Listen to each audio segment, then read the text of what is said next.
pela boa técnica e pela ética jornalística. É hora de apresentar as provas. A sociedade brasileira precisa disso. Ela tem que agora apresentar as provas que deve ter. Um bom jornalista, ao fazer uma acusação tão grave, se acautela. Se acautela tendo o quê? Provas. Né? Tem que se investigar os fatos. E ambas as partes, veja, a expressão que a Daniela Lima fala, que as suas fontes usaram, é que é uma leviandade falar que o ministro pediu.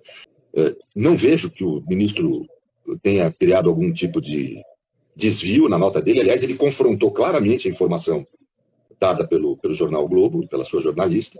Agora é papel dessa jornalista apresentar as provas que ela deve ter obtido, porque para poder apresentar acusações tão graves com base em fontes sigilosas, tem que ter outras provas. Aqui nós já passamos esse tipo de experiência na Lava Jato. Matérias feitas com base em fontes secretas que não são reveladas, sem prova, e que depois redundou.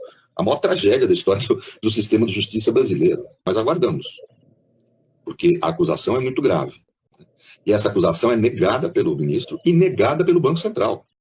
A outra jornalista que apurou, a Daniela Lima, fala que as reuniões que se realizaram foram mais de uma pessoa, duas pessoas presentes, não estava só o Alípolo e o ministro. Então eu acho que essas coisas têm que ser levadas em conta. Se leva em conta a apuração de uma jornalista e não de outra. A acusação é muito grave. Se acusa o ministro de ter sua esposa ter recebido honorários de advocacia, e que esse lobby teria sido feito junto ao presidente do Banco Central, que também nega o fato.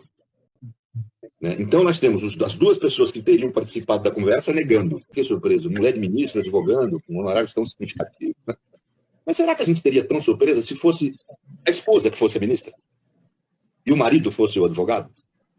Será que a gente teria tanto problema assim do marido exercer a profissão de advogado, que é a profissão dele?